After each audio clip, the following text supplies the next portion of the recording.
Hey guys, Marco the Pro Consumer back with another video, and this is the Apple HomePod. About a week and a half ago, I gave you my unboxing and overall first impressions of this brand new smart speaker from Apple, and now I'm ready to give you my overall review and thoughts about this $350 smart speaker. So let's go ahead and get started. So aesthetically, the Apple HomePod is a very small speaker. It's about the size of 1.5 Amazon Echoes. It's not very big at all, takes very little counter space if you have it on a kitchen or in a bedroom or in a living room. It really does blend in. It has this awesome 3D fabric mesh that's pretty soft and mushy all around the HomePod. So it overall is a very aesthetically pleasing object to look at in a middle of a room or in the side of a room on a bookshelf. It's also quite dense and heavy. It's a definitely very heavy speaker, a lot heavier than any Echo product that Amazon's made. Not quite as heavy as the Google Home Max, but you kind of get the point. It's a dense little object, it's cylindrical, it's just weird, but it sounds absolutely amazing. There is a 360-degree array of tweeters and one sub facing upwards, and this may not be the loudest smart speaker you can buy, but it is definitely the most clear smart speaker you can buy today, especially at $350. So its main form of interaction with its user is voice, and that means it uses Siri because, well, it is Apple. So if I want to talk to my HomePod, all I have to say is, "Hey Siri," and it turns on. Now, you can touch and tap the top of the HomePod, basically to activate play pause or volume up or volume down. You can also control the HomePod via your iPhone or iOS device. And the great thing about this thing is the setup is absolutely seamless if you have an iOS product. It uses the same W1 chip that the AirPods use, so it pops right up when you turn it on, you set it up, you ask a couple questions, and there you go. The downside is, if you don't have an iOS product, you can't have a HomePod. There is absolutely zero way to set that up, even though that Apple Music is currently available on the Android Play Store. Now, I definitely can't say enough how good the HomePod sounds. It's definitely the best smart speaker I've ever used, but there are a lot of downsides and incompleteness of the HomePod at its current state. Maybe down the line it'll be a better product, but let me go ahead and talk to you about some of the little quirks and things that just clearly and plainly don't work with today's Apple HomePod. So first of all, you can't use Spotify. There's 70 million subscribers to Spotify, including myself, and natively, you can't ask the HomePod to play music directly from Spotify. It's Apple Music or bust.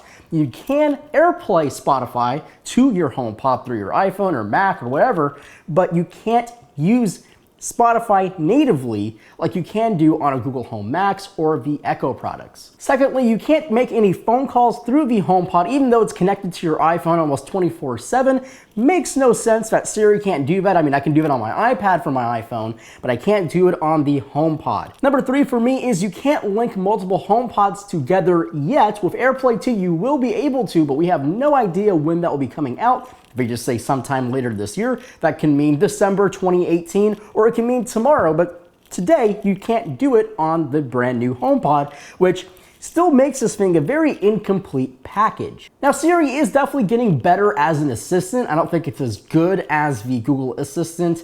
I don't think it's quite as useful and integrated as the Echo Assistant or Alexa. I don't want to turn on my Alexa over here, but HomePod and Siri, it's just a weird thing. I mean, Siri is incomplete on the HomePod. It's not quite as able as the Siri you have on your iPad or iPhone. This thing is almost like handicapped a little bit on the HomePod, and it's just, I don't know how to describe it. The HomePod is one of the most, if not the most, incomplete product that Apple has ever made, and you'll hear that word a lot on a lot of these reviews, is the HomePod is incomplete. It's not ready to ship, even though Apple shipped it about a week and a half ago for $350. Now, to be completely honest with you, I do understand the product of a HomePod. I mean, Apple really does want you to be in the Apple ecosystem.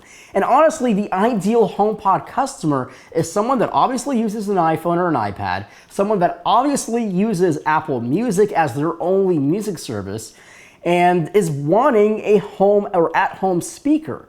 Now, you do have ability to connect with HomeKit and stuff and tell it to turn on your lights or change your AC if you have an Echo Bee or something. But other than that, the HomePod is quite limited as a smart device. I honestly wish you can use this strictly as a speaker, but there is no 3.5mm auxiliary port.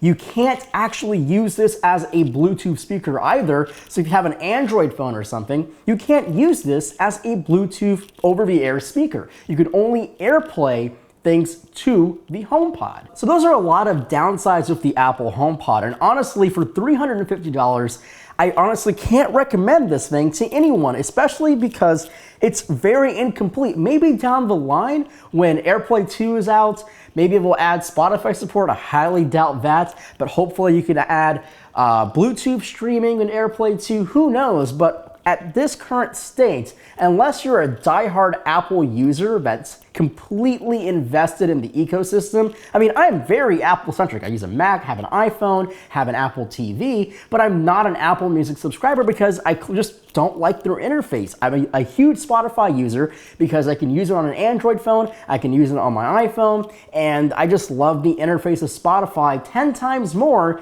than Apple Music, and I'll probably never switch over.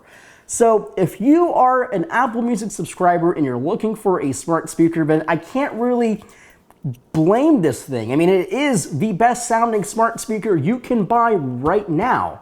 I just wouldn't buy one. I honestly wouldn't buy one. I can't recommend anyone that I personally know to go buy a HomePod because honestly, most people who want to listen to music, like good listening or good quality listening, they'll have headphones. I mean, they'll have high-end headphones or amps or something like that. For me, I just want the ease of use of having an assistant. I'm a huge Amazon shopper, so for me, Echoes are honestly the only product I could ever see myself use, and hopefully one day their audio quality will match the audio quality in the HomePod. Now before I end this video, I want to give you an audio sample. Obviously, it won't be the same sound that I'm listening to, but I will say the HomePod is one of the best sounding smart speakers you could buy today, and I'll absolutely stand by that. If you really want the best in class audio experience in a at-home smart speaker, then you really can't go wrong with a HomePod, especially at $50 cheaper than the Google Home Max, and there is zero distortion at max volume with the HomePod. So I'm gonna go ahead and play a little clip. It won't be any like popular music, obviously, because it's copyrighted. I'll just go play some stuff that I've licensed myself and kind of give you an experience of what the HomePod sounds like.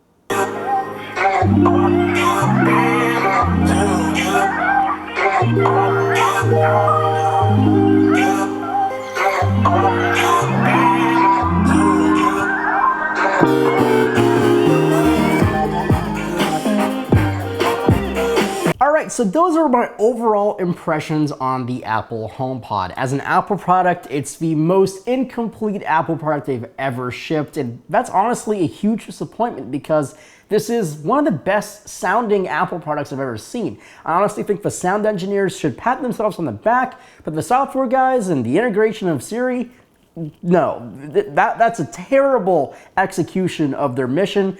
It's an incomplete product, makes no sense. Can't use it the way I want to use it, has no inputs, can't use it as just a normal speaker.